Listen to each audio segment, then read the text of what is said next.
In Frazier's video, we can see Floyd pinned face down by the knee of the officer, later confirmed by the department as Chauvin. Please, please, please, I can't breathe. Please, man. At 8:22 p.m., 2 minutes after Frazier started filming, officers called for an ambulance. A dispatcher called for an ambulance to the location citing a code 2. On to Minneapolis, Cub Food, 3759 Chicago Avenue, code 2 for medical. Control copy, code 2. At 8:23 p.m., the urgency of the response was escalated, according to EMS recordings. 412, we're going to code 3. Copy, code 3. Floyd remained pinned on the ground. At 8:25 p.m., nearly 5 minutes after Frazier started filming, onlookers confronted the officers about Floyd's condition after it appeared he was not conscious. Right now, bro. No, bro, look at him. He's not responsive right now, bro. Across the street, the park police officer speaks to a passenger who was in the vehicle with Floyd. Let's stay put here, all right? Tell my partners and them done over there that they can figure things out. We'll figure things out, all right? Right now, we're grabbing an ambulance for your buddy. At 8:27 p.m., a Hennepin Healthcare ambulance arrives. Shortly afterwards, a young relative of the store owner walks out of Cup Foods. In Frazier's video, an onlooker reacts to the young man. In the store, bro. He's not moving. I see that. Bro, I'm trying to help y'all out. Bro, you don't need to help me out, bro. I know your parents. I know everybody that owns the store. You don't need to help me the out, bro. He's not moving right now. Are you serious? The young man tries to intervene and stop the police, but is pushed by Officer Thao.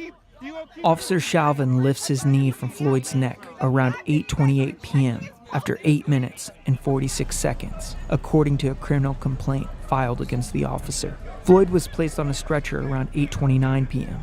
At the same time, the fire department was called. 12, fire 3, please.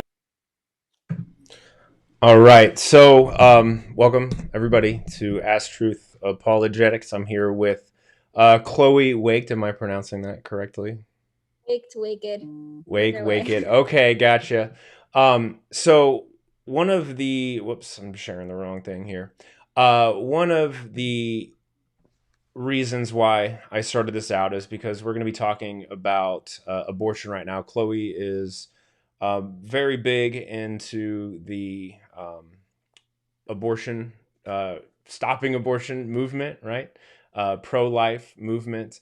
And I remember, like everybody else who was watching this video, being kind of shocked when it first happened. So what we see is a man who is laid out on the street, hands behind his back, handcuffed with someone kneeling on his neck. He is unable to breathe. He is unable to move. He is unable to prevent his own death. And as a result of that, people who witnessed this took to the streets. They protested. They started a movement known as Black Lives Matter. Now, I'm not here to get political about any of those things. What I want to talk about is what happened to him and why people are rightfully outraged at the treatment of someone like that. But I was wondering when I was hearing about this Black Lives Matter movement, and especially after I read this statistic that in New York City in 2012, more black babies were aborted than born. That shocked me. And I don't recall anyone taking to the streets in every U.S. city across the nation when a trained doctor, sucks the brain out of a unborn baby's skull and dismembers it at the request of their mother. No one gets upset. Not no one, but we don't get upset to the same degree. And I really don't understand why. So that's why I have Chloe here to help us out, to talk to us a little bit about, what it is that she does, why she does what she does. And we're just going to get to know her a little bit. So before we get started on the main questions, because I'm going to grill you today, girlfriend. I'm coming Bring at it you on. hard. So, so what's before we get started, just tell everybody about your channel, why you do what you do, what your goal is, what you're trying to accomplish. Yeah, so my name is Chloe Waked. I'm 19 years old. Currently, I am in college doing pre-med.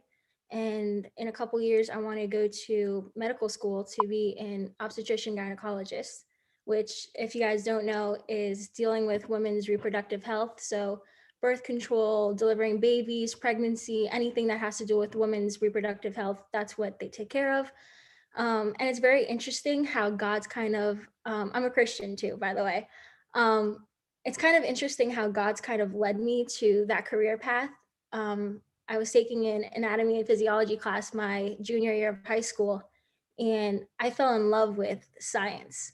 And when we finally got to the reproductive system, I was like, I love this. I love seeing God's creation through, in a marriage, man and women coming together, and then they create a new life. So I went and I asked my mom, I was like, I want to do something with pregnancy because I just fell in love with that topic. And she told me about being an OBGYN. And that's also around the time where I started to become more active, become more vocal about my pro-life beliefs. And then God just kind of like put those two together, my love for science and my love for being pro-life, and said, this is what you're going to do. You're going to make a difference in the world of the abortion industry because I'm with you and this is what I called you to do. So that's a little bit about me, a little bit why I got into advocating for the pro-life movement. Yeah, that's a very good reason to do exactly what you're doing. It is interesting how God places certain desires, certain interests in our heart, certain passions, and then we kind of understand what that is, and then when we realize it, then we can combine those specific kinds of talents or passions to the glory of to the glory of God, to the glory of Christ, because we serve a God of life, not a God of death. Okay. But I'm not going to be nice to you today, Chloe, and I'm sorry. Okay. Because this is a challenging topic, because people are going to watch this, right? Probably the majority of people who are going to watch this are Christians or theists of some sort, right? And they believe that life has inherent value to it. They believe that life starts at conception. But those people aren't really people we're trying to convince of anything. I think we have a twofold purpose, right? One, let them understand what people are going to be objecting to. Here are some of the objections you're going to hear. And I want us to kind of talk through and be able to work through how to overcome those objections using logic and rationality, and not get too terribly emotional about it. Although it is an emotional subject and emotion plays a major role in it. But two, there are going to be some people who are against what it is that we do. They don't understand what it is that we're advocating for, and they think that we're probably withholding, we're probably harming women, right, and women's rights and those types of things. So I'm just going to run you through the standard protocol, which is I'm going to give you scenarios. Okay. Alrighty, In this so scenario, would you or would you not? Okay. So the first scenario that I was thinking of today was let's say that you have sometime in the future, right, a 13-year-old daughter. And she is raped, which is a major tragedy, of course. Comes with a whole host of baggage that she's going to have to manage through the rest of her life. And after a month or two, you find out that she is now pregnant with the rapist's child. So you have to think about it. She has the rest of her middle school to get through. She has high school education. She has college. She has all of her hopes and dreams have now potentially been derailed because of this unwanted, unplanned, she's a victim of a terrible crime, pregnancy. I'm not going to ask you if you would advise her to get an abortion, because I know you wouldn't, but I'm going to ask you if you would consider that as an option, and then why or why not. I think for me, especially the scenario is asking if it's my daughter, and I look at it two ways, but from the pro-life perspective. I look at it as, okay, we don't even give the rapist the death penalty. Why are we going to give the unborn child who never asked to be there the death penalty as well? So that was the first thing, like, I automatically think of. Mm-hmm. The second thing would be, like you said, rape is a disgusting act of violence that was forced on the women. Who said abortion wasn't another act of violence? There's statistics saying that if she did have an abortion can cause damage to the uterus that in the future, when she wants to have children, she can't because of the abortion. And so those are the two big reasons why I would still be like very pro-life and be like, no, like don't have an abortion. Especially like if it's my daughter, I'd be like, I'm not going to just leave my daughter to like, okay, well, you're pregnant and I'm pro-life. I'm just going to like throw you out and you take care of it, figure it out. I'm not going to do that to my child. Yeah. I would be there for her. I would support her through everything. Possibly even deliver my own grandchild. Okay. Nice. Yeah, I'm not going to just throw my child out on the street. I can help teach her, raise her, and let her know she has a support system. She'll still be able, that's a big lie that I feel like pro-choicers like to push. Like, you can't be a mother and go to school. You can't be a mother and be successful. Like, who are you to tell a woman that she's not strong enough to be a mother and go to college and go to school and finish, and follow your dreams? So that, and then if it wasn't my daughter, there are so many pro-life organizations out there that not just help you throughout the pregnancy, they'll help you up until you don't need help anymore. I'm an ambassador for Live Action, which is a big pro-life organization that does ultrasounds for women. They would stand outside Planned Parenthoods and tell women to come like see the ultrasound before you decide what you want to do. And if you want to choose life, here are the resources. Here's what will help you. We'll help you before birth with prenatal care and all that stuff. And then we'll help you after with diapers and expenses and formula, whatever you need. So as pro-lifers, we're not just saying, oh, choose life and then throwing you out in the street, Yeah. So that is a big reason why I don't believe in any case abortion is necessary or really medically necessary, especially nowadays with advanced medicine. So I think that's a really good resource. What was the name? Live Action? Is that what you said it was? Okay, so is that a website, liveaction.com.org? Liveaction.org. Yeah. Okay.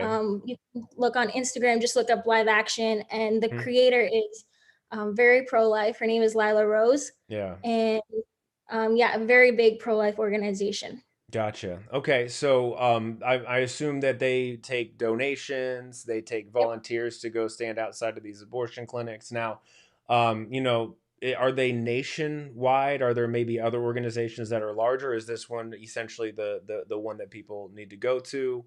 How can we as Christians, people who want to do good work, or non-Christians, just anyone who's passionate about this, how can we get involved? Because it's great for us to sit here and do a YouTube thing, right? We can tell everybody what they ought to do.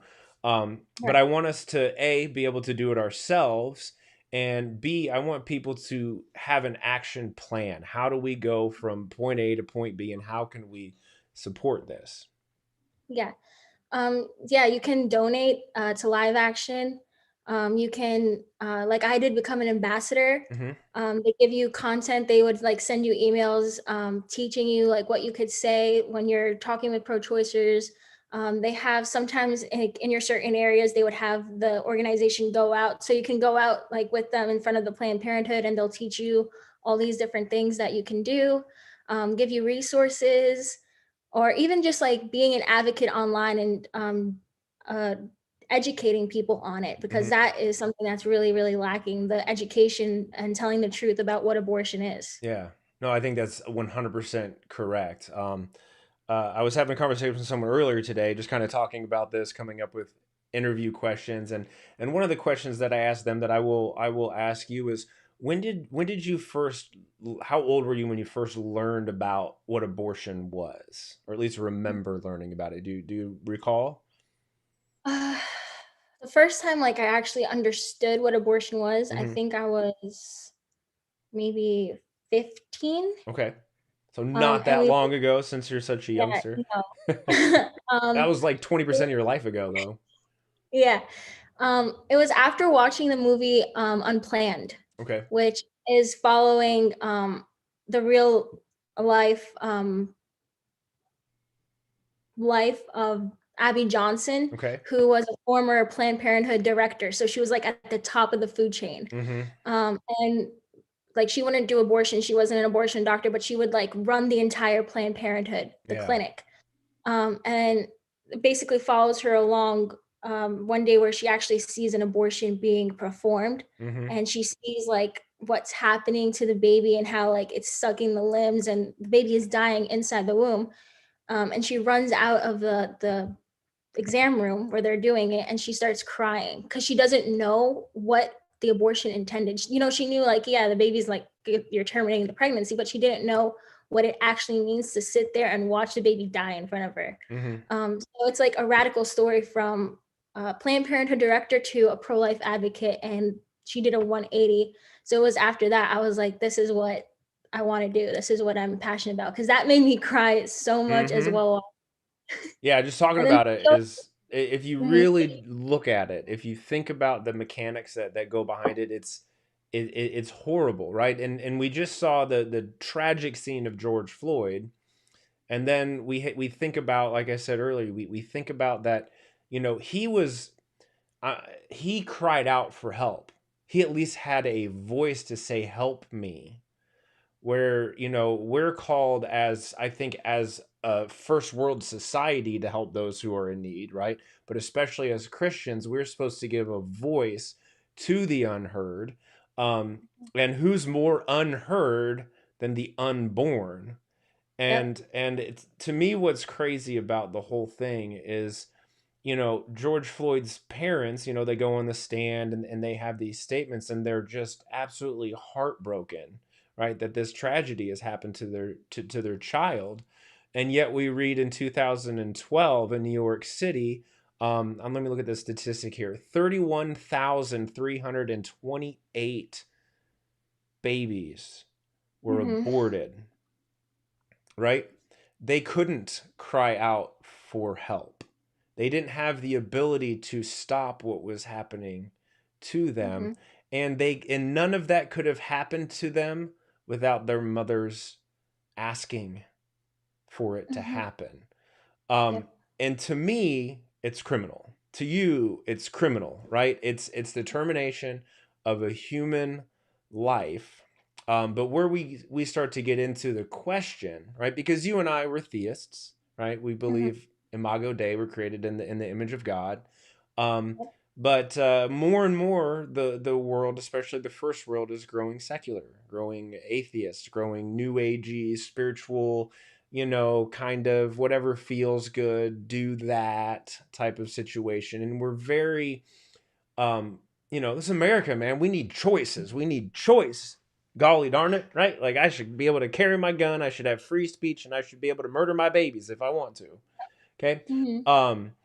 So how do we have a conversation with someone who doesn't believe in God? What actually, let me reword it like this. Imagine for a second that you didn't believe God existed. Do you Mhm. think, this is a hard one, and I know you might not want to answer this way. I'll answer it for you real quickly. I think I would be more pro-choice if I didn't believe in God. Mhm. Um, because, when does life actually begin? Does life have any actual meaning to it anyway? I'm alive. The lady I'm with is alive. We don't want to be burdened with a kid, right? Mhm.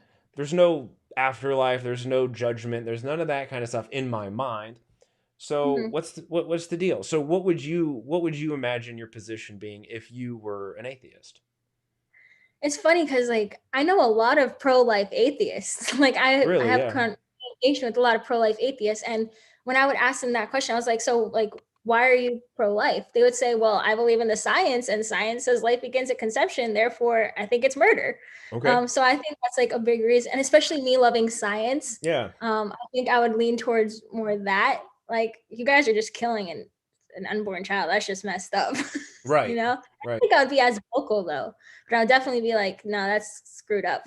Mm-hmm. Mm-hmm. You know, and I think it becomes a challenge when you're speaking to that 13-year-old that we were talking about earlier, right? I was going to give you another scenario, but apparently you knew where I was going because I gave it your kid, right? Because you know you can talk to the kid, you love her, you know, blah blah blah. Like my other scenario was going to be 13-year-old kid. It was a family member who raped her and impregnated her. She lives in absolute poverty. No one's going to support her, right? Mhm, You, right, as a pro-life advocate, are have the opportunity to talk to her. mhm. I think I already know where you're going because I think you already answered the question. But what are you going to say to Yeah. her? Well, I had like opportunities to actually go out and give mothers the second chance before they would go and abort their baby. Usually, only from my experience, it takes is to hear the heartbeat because they've been lied to so much that, oh, it's just a clump of cells, it's not alive. Mm, And the minute they hear the heartbeat, yeah, they're like, it's a lot, like, how can they lie to me? So just that alone, they forget about everything and they focus. It's just like a motherly instinct that women have that's yeah, built into them. That's like, this is my baby. Like, it's my child that I'm carrying in my womb. It's a part of me. So that would change their mind most of the time. yeah, Um, yeah, they just forget about everything else. And by the time they do have the baby, they deliver the baby, they say, like, you can hear testimonies of women who were raped at a young age and had their babies. They said it would have been a mistake to abort my baby. yeah, yeah. So I would just ask victims themselves who chose life. They said this was something amazing came out of something terrible. Mm-hmm. Well, I think that's beautiful. Hmm.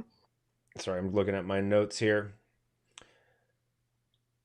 All right. So my next question here is going to be, what role do you think a Darwinistic mindset, and you could be Christian and believe in evolution. I don't think there's anything wrong with that. But, Theistic evolution. huh? Theistic evolution. Yeah. So, but what role do you think Darwinism plays in this discussion when it comes to shaping someone's mind? Hmm. I think a big thing would be they would push natural selection Mm-hmm. on you. Like, oh, because you were conceived, like for example, in rape, you weren't just not meant to be a part of it. You know, you're the least likely to survive. So I think that plays a big role in it. Mm-hmm. Yeah, not much I can think of. All If you right. have anything to add, I feel free need to. to, I need to be a better reporter because what I need to do is I need to be more leading with it. Okay, so where I was going with it. Um, so let me ask you this: do you know what role Darwinism played in Hitler's mind? No. So survival of the fittest. You already hit it, right? Okay. And so he believed that the superior human race, right, or the Mhm. Aryans, right, blonde hair, blue eyed, tall, muscular, whatever it is. And he believed that the people he was exterminating were holding humanity back from a faster evolution, Mhm. right? Because his idea was we want the strongest race of people to, you know, I want that to be in Right. Germany Yeah. and whatever lands they ended up conquering. Um, and so they that ideology Mhm. made it led normal people, right? Otherwise normal people to believing that it was the right thing to do Mhm. to murder 6 million Jews and gypsies and black people and whatever, right? Um, and the reason for that is because they ended up dehumanizing them, Yep. right? It was these people are not actually people. They look like people, they talk like people, they, you know, they act like people, but they're really not. There's some subhuman category because evolution has they're like behind, right? These particular types of people are forward, are in front. Um so there's an interesting trend when it comes to that kind of extermination. So I'm sure you know the statistics. Hitler, under his reign of the Nazis, killed about 6 million Jews. to date, do you know how many abortions have been legally performed in the United States since Roe versus Wade? I think like probably more than 20 million. I'm pretty sure it's 60 something million at this point. That's what, yep, definitely more than 20 So we're million. talking 10 times more death. And I think the reason why that's happened, and correct me if you think I'm wrong, but I think one of the main reasons why that's happened is because we have dehumanized Yep. our unborn babies.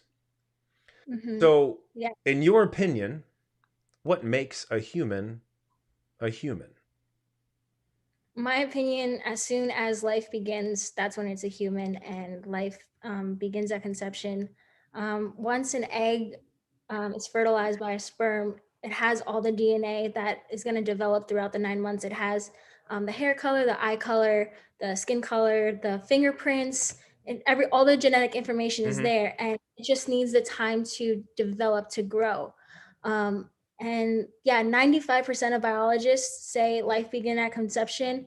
Meanwhile, 86% are pro-choice, but they agree that life begins at conception, which is crazy to me. So they're cool with murdering tiny humans. Exactly. They're basically cool with like, whatever. We know the science, but we're okay with killing it. That's like crazy to me. How do you think they rationalize that? I think they're just like, I don't really have to deal with the consequences afterwards. I don't have to feel the guilt. I'm not the one performing the abortion. Yeah. Things like that, or they want to say they're pro-life, but society around them's like, they're going to shut you down because you say you're pro-life. Society is going to be like, oh, you don't care about women, you don't care about the choice, you're just opposing your beliefs, blah blah blah, and you're just like, who wants to deal with that headache? I mean, I'm on the front lines doing it, and you should see how many comments, how many like things like, oh, you're anti-woman, because they can't tell me I'm a man and I can't speak on it. And I'm just like, okay. You can identify as a man now, just in case you wondered. So I've been identifying. Exactly. Anytime I go to one of these things, I identify as a woman. So There you go. They can't use that as an excuse. I just take that right off the table. So exactly. So yeah, I wouldn't want to.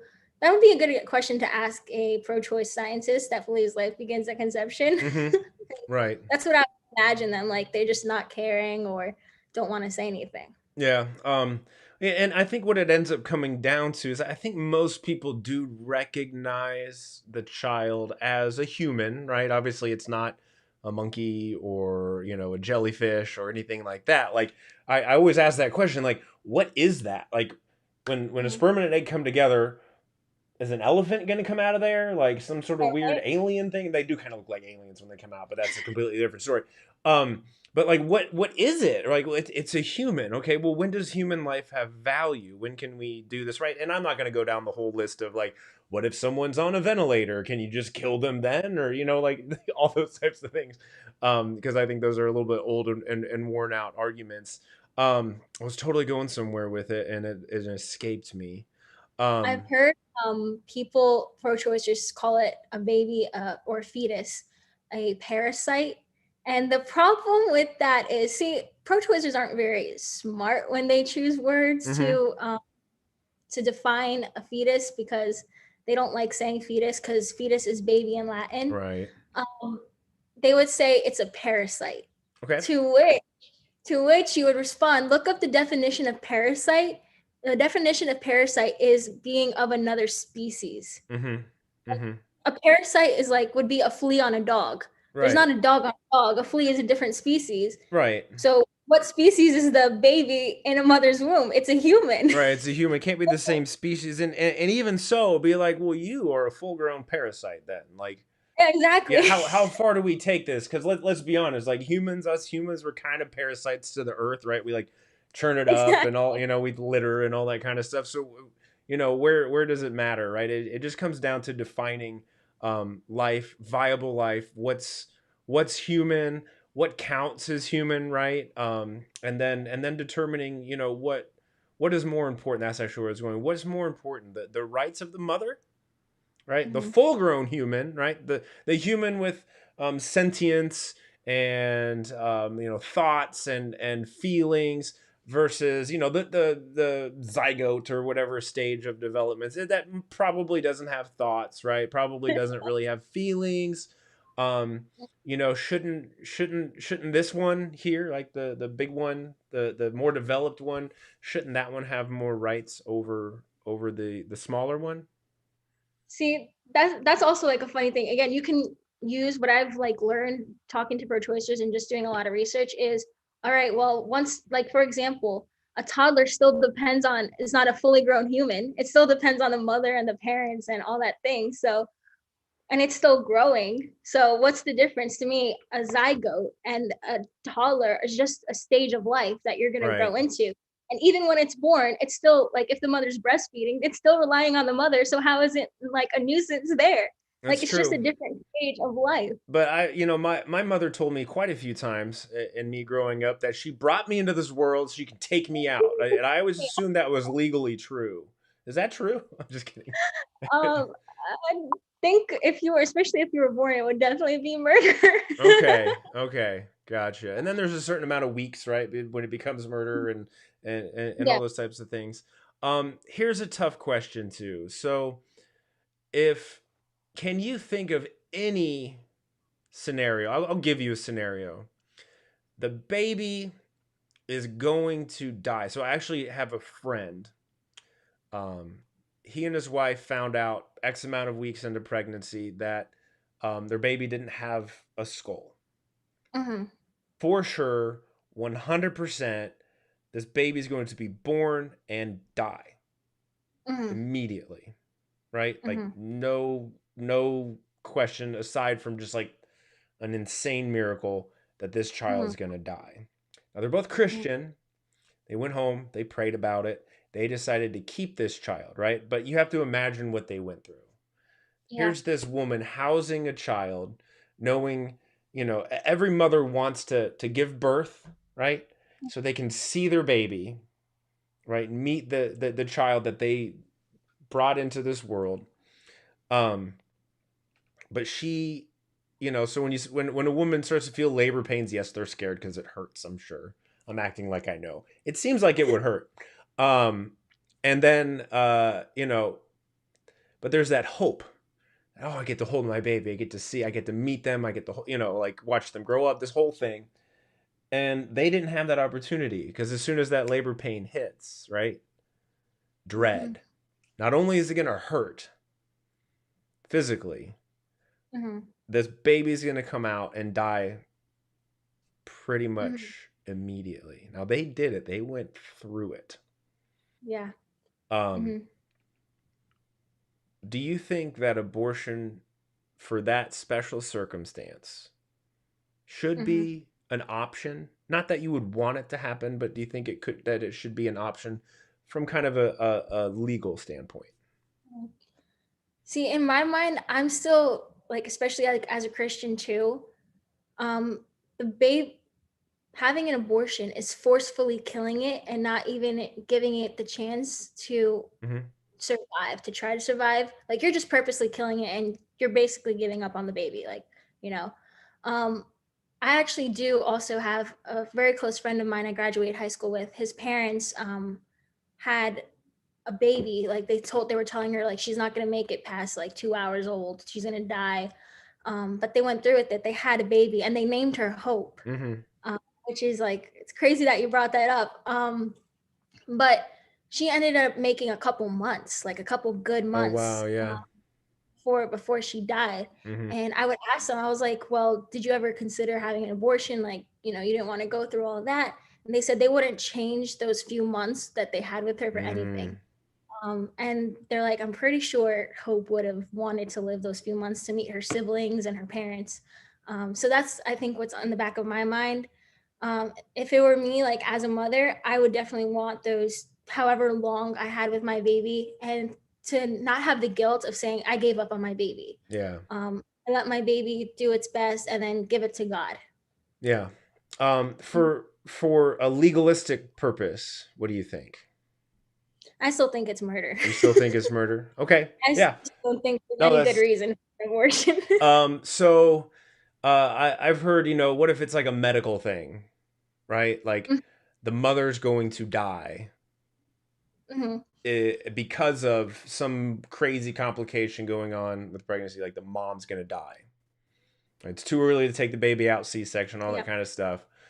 At that point, I'll give you my answer later. I'll let you answer that question. At that point, I don't really think there's like that I know of. I don't know. I might be wrong. That just being pregnant alone is like a death sentence. Not that I know of, because things like preeclampsia and gestational diabetes, like you can wait a certain amount of time before you have to deliver the baby by a C-section. So, yeah, I don't think just being pregnant is gonna make the woman die. Yeah, I mean, I would say 99. I mean, I don't know. I'm just throwing out like there's probably a few very rare cases, right? Let's say it is preeclampsia, something serious. Mom's blood pressure has gone up, kidneys are shutting down. You know, baby's 16 weeks or something like that, right? Like she's about to die, and the only thing to do to save her life is to terminate the pregnancy. Like, right? If she dies, baby dies, right? If she takes the baby, mom lives. So it's like, what are the choices there from two perspectives, right? So obviously from the theological perspective, and then from like a legalistic perspective, like what line should the government have in this? Honestly, like if the baby, the youngest that I know of survived 22 weeks. So if you can get the mother to 22 weeks, like with her being fine, then there's a high chance of the baby and the mother to survive. But yeah, I think I would just rather deliver the baby and give the baby an opportunity than purposely going in and killing it. Like that's just the thing that's always in the back of my mind, no matter what. Like you're going in and purposely killing the baby, so that's like the big thing for me. No, I think that's a good answer. I think in certain situations like that, just my opinion, if it's an actual medical emergency, right? Like it's medically necessary to preserve anyone's life, right? Obviously the idea is to preserve both lives. Or one or the other, right? So if the baby's too young to survive outside the mother and the mother's getting ready to die, so if it's a medical thing, I think that's different than if it's a preference thing. I mean, if the mother's like, I'm just scared for my life, I don't really care about the baby, that would be different. But I don't know. Like that's it's a tough really hard. choice, right? That would be like my opinion. If she was asking my opinion, I would say, let's deliver the baby. Who knows? God can work a miracle, especially if they're believers too. If they're like, I'm going to do my part to save the baby. After it's delivered young, and then let go and let God, and you won't have the guilt. I killed the baby. Right. No, exactly. I think that's a really good point. I've not really necessarily considered that. So fantastic point. 1 point for you. So I was reading a couple of statistics, right? I'm curious about why most people choose to have an abortion. Like, what are they thinking? What are they going through? What's the thought process? You seem pretty familiar with it. You've experienced conversations with women and things like that. So I might be pronouncing this wrong. Guttmacher Institute. Have you heard of them? No. Or maybe Guttmacher or something like that. Okay. Anyway, so I was just looking this up. Some statistics. The reasons most frequently cited for having an abortion would be that the number one reason was it would interfere with a woman's education, work, or ability to care for like other dependents. Right. So there's the lie right there. Huh? There's the lie right there telling them you can't do both. Right. And so what it comes down to, in my opinion, is just preference. Right. It's a selfish act. Yep. I know I can, but I don't want to. Yep. Right. So it's more convenient for me to murder my child than it is for me to try to raise a child and do everything else in life. As I don't think you can hear, but as my child is screaming in the background. I don't want to murder her either. I want her to stay alive. But that's 74%. So it was a fairly small study, but 74% of women cited that as one of their top 3 reasons for why they were killing their baby. Number 2 was they just couldn't afford a baby right now. That was a 73%. So it was pretty much tied for the 74% above. And that the other one was that she did not want to be a single mother, or they were having relationship problems, which was at 48% of the reason. Do any of those reasons, honestly, sound? I'm gonna use the word reason twice, but do they sound reasonable at all?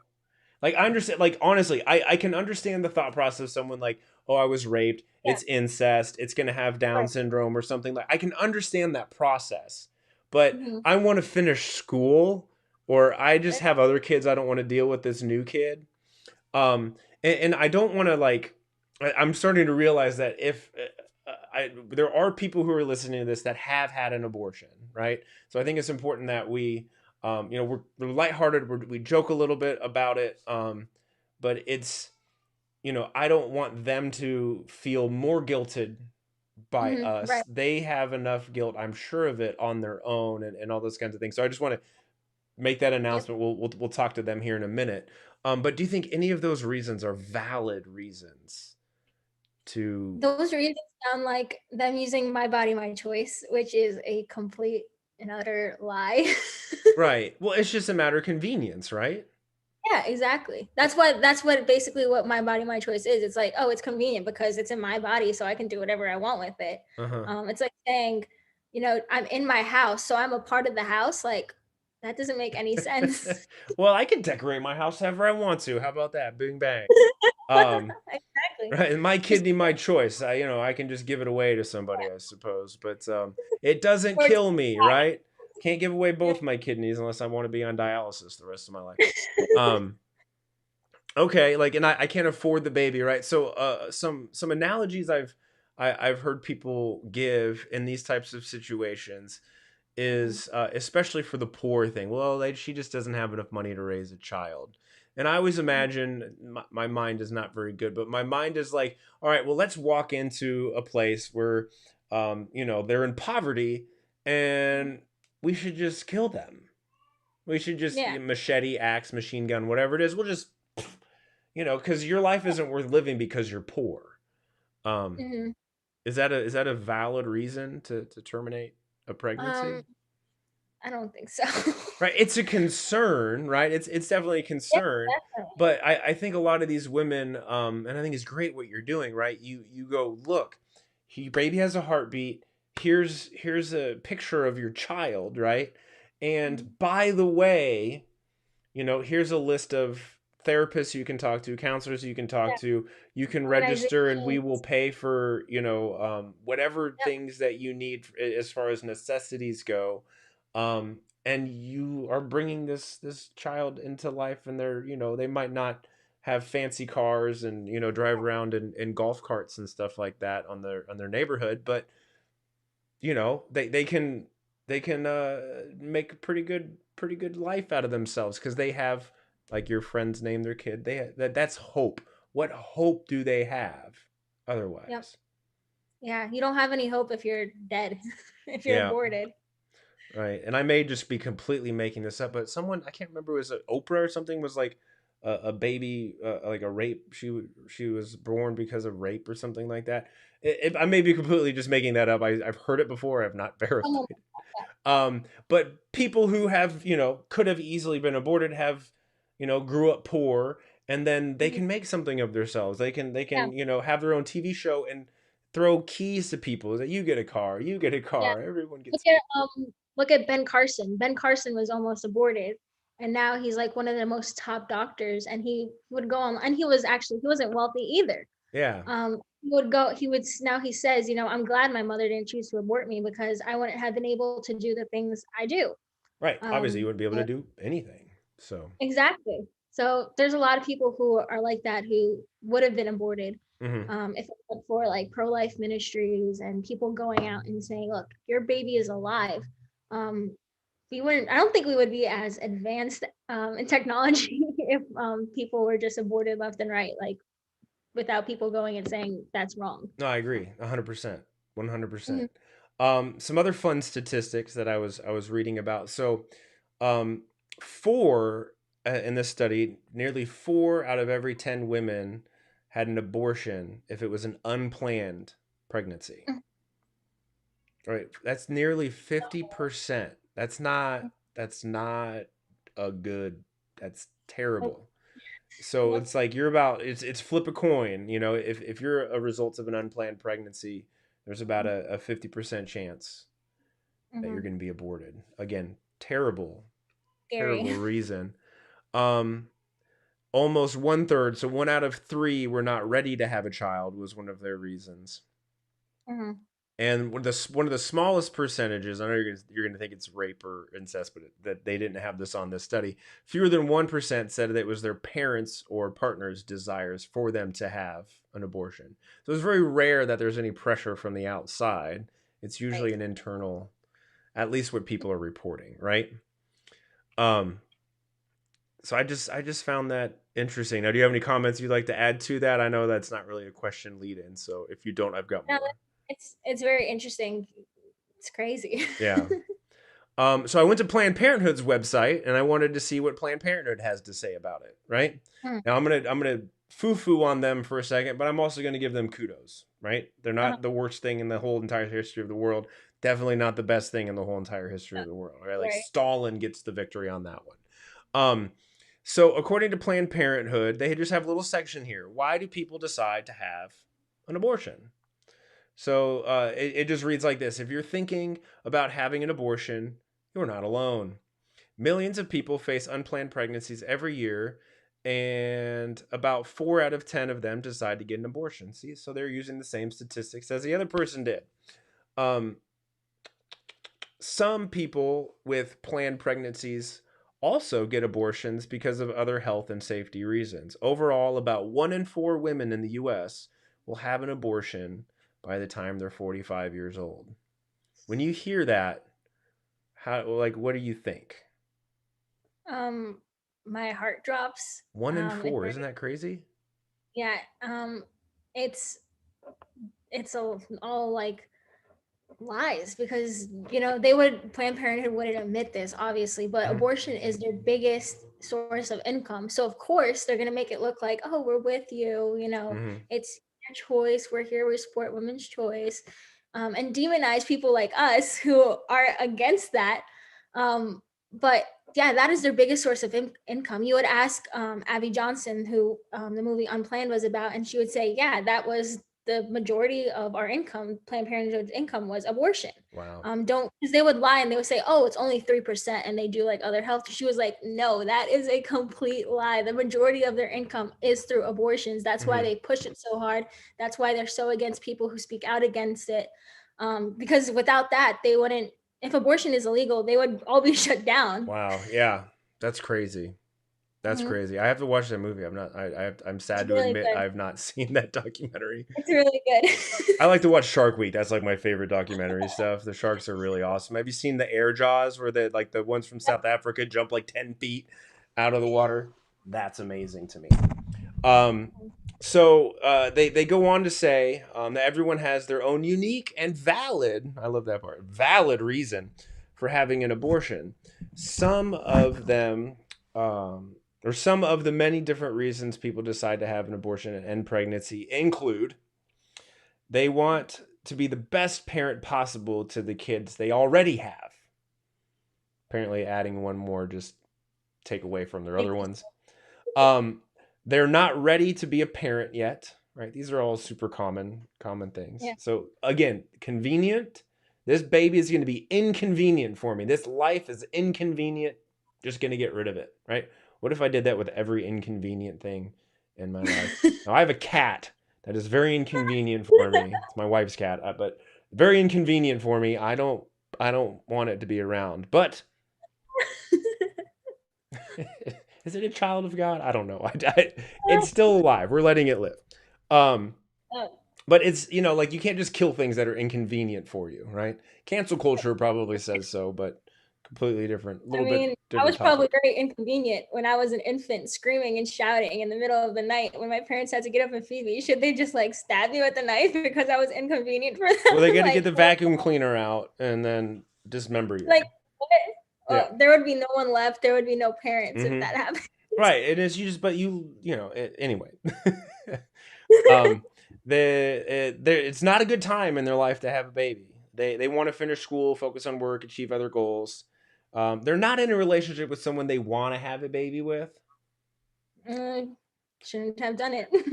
They're in an abusive relationship or were sexually assaulted. Now, this one I have a lot of empathy for. What do you think when you hear that? Yeah, I would say the same thing. It's not that we don't care for the mother. Right. It's just like we also care for the baby. Right, And because we it's don't like, think as a mom, I think I would be worried about like, well, I've been sexually abused in some way, form, or fashion, and I don't want to bring this baby and have them experience the same thing I do. But at the same Yeah. time, they still want to live. They have had horrible, tragic things happen to them, but they still want to live. So why do they think they can make the choice for their child and not want to live? Right? It doesn't make any sense. No, I've heard it said that everyone pro-choice has already been born. Yeah, That right. was like a really like crazy quote that I was like, that is so true. That's a bumper sticker somewhere. I'm very sure of Yeah, it. there you go. Right next to the coexist bumper sticker. Let's see what else is there. The pregnancy is dangerous and bad for their health. Right, we kind of talked about that.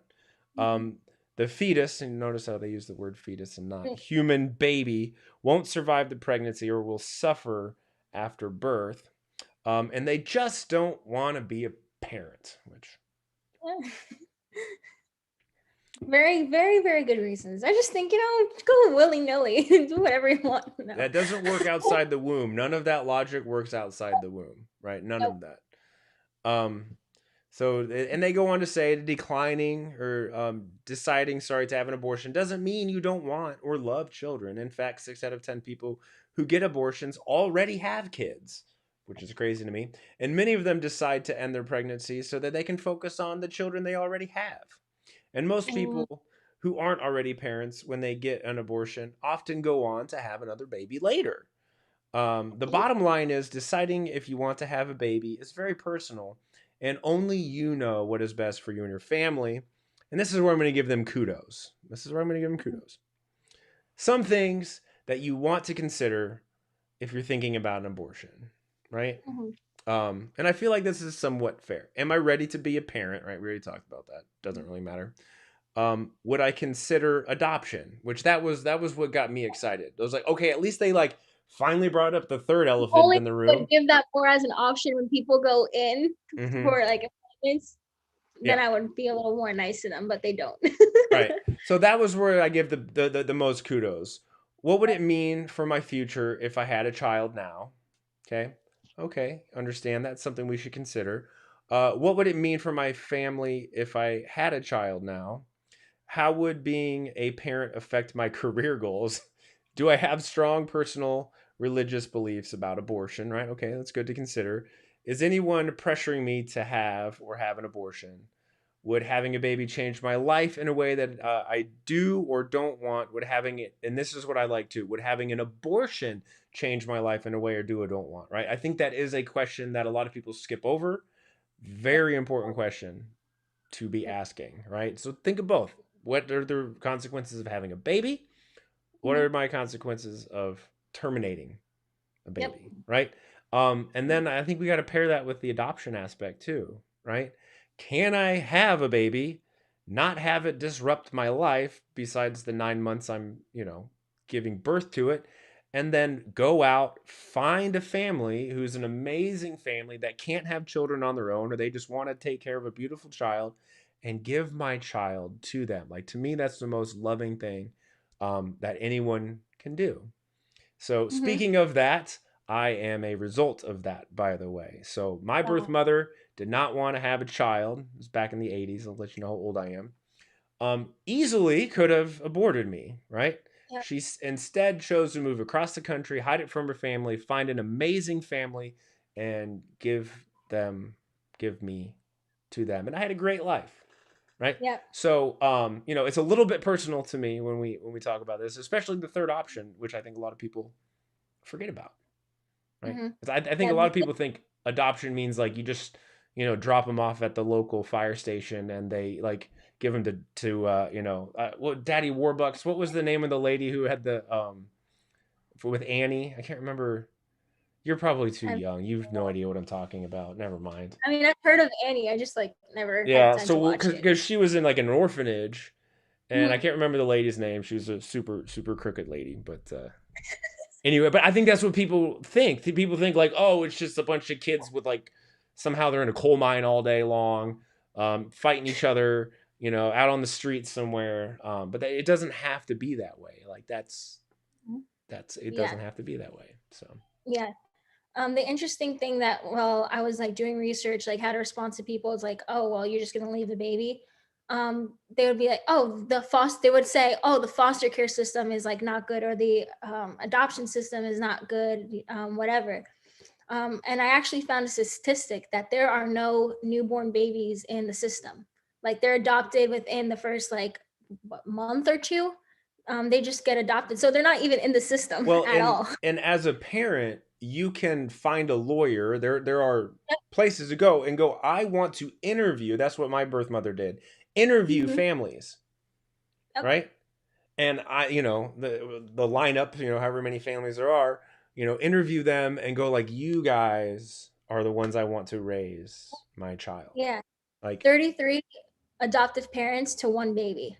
really? That's what the statistics are. 33 to 1. Right. I'm not going to do the math right now, but I'm pretty sure that the 31,328 babies aborted in 2012 in New York City Mhm. could have had a home. Oh yeah. Pretty sure about Without a doubt. that. Pretty sure. Without a doubt. Um, That's the easy part. huh?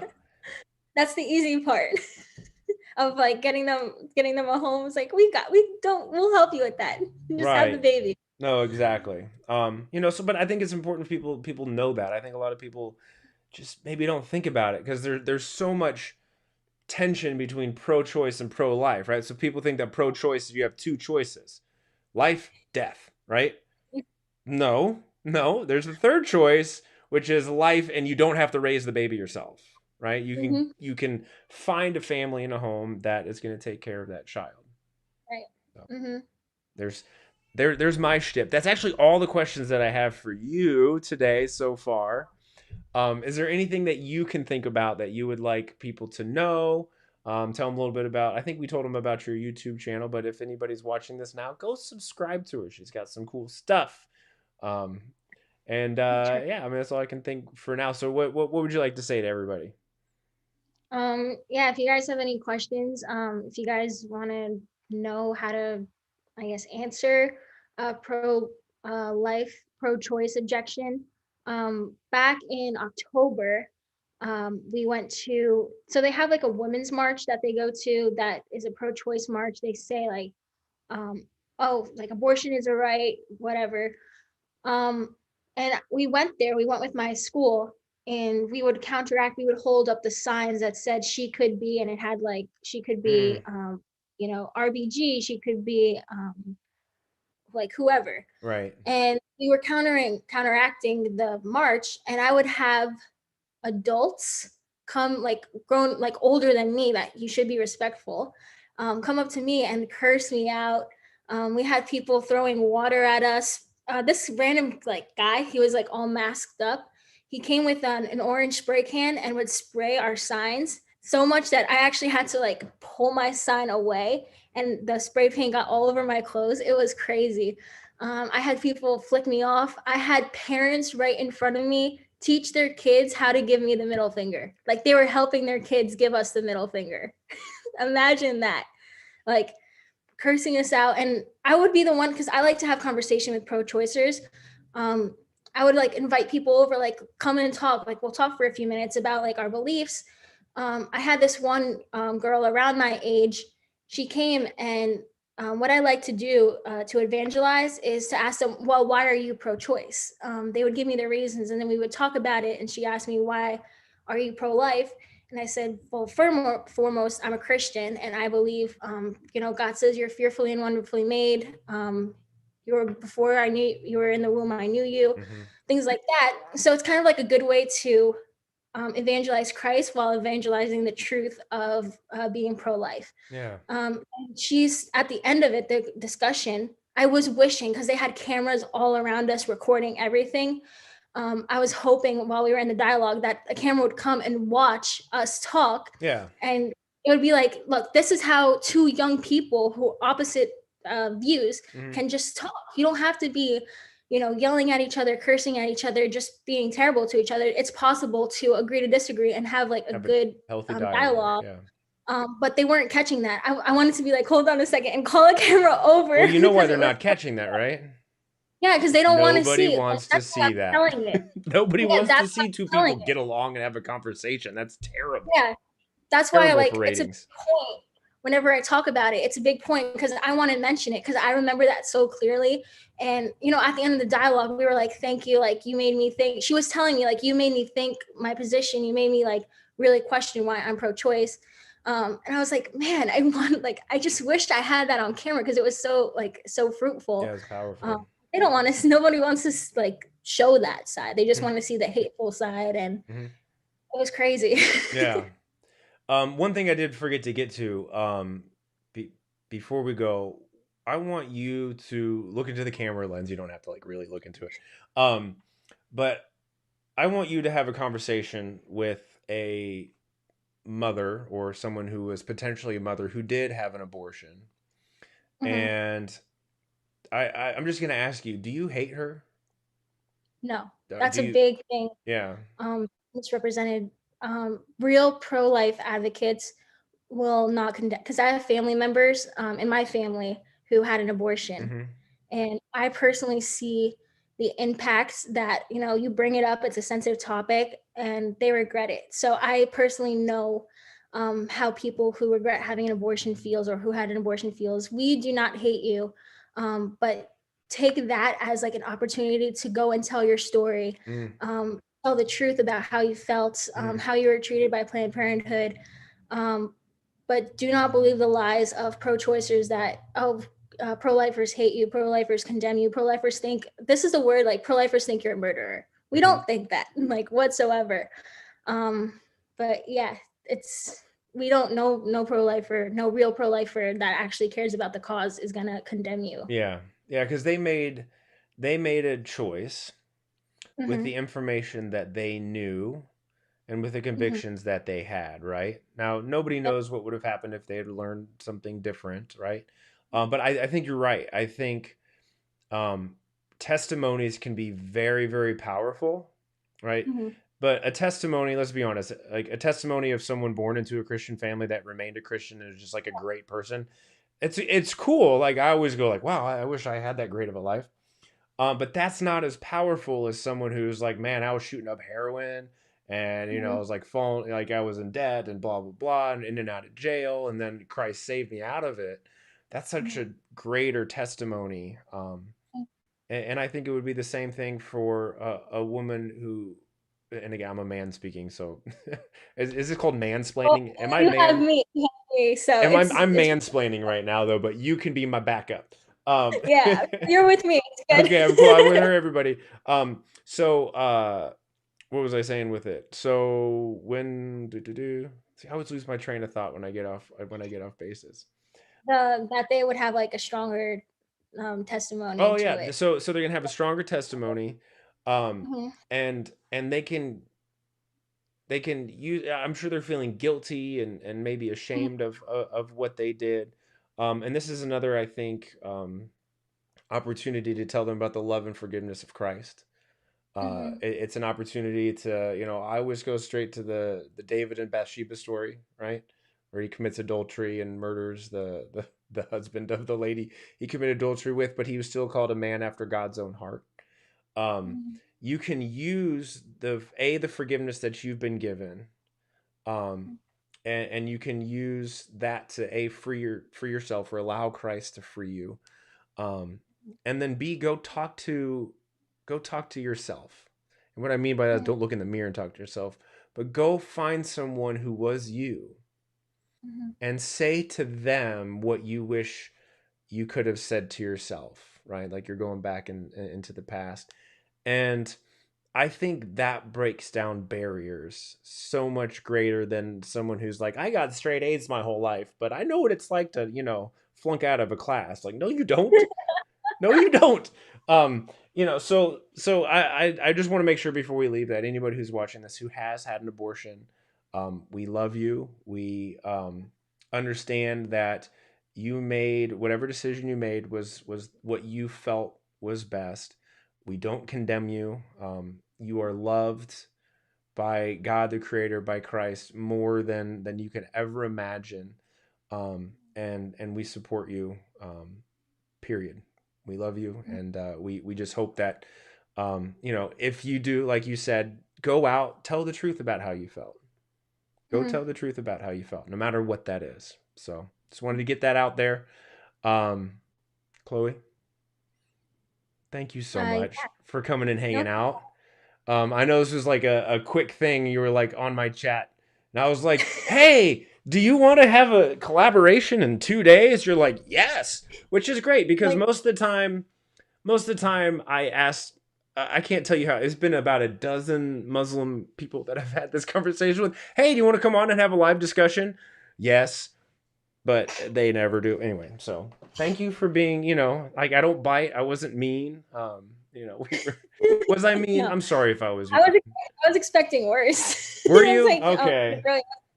Well, those aren't bad at all. all right, fine. Next time I will come up with some other tough questions. But thank you everybody so much for watching. We love you. God bless you, Chloe. Thank you so much. Make sure you go check out her channel. I need to post her link in the description box, so you'll see that here in a minute. And then that's that. Peace, love, rock and roll. See you guys.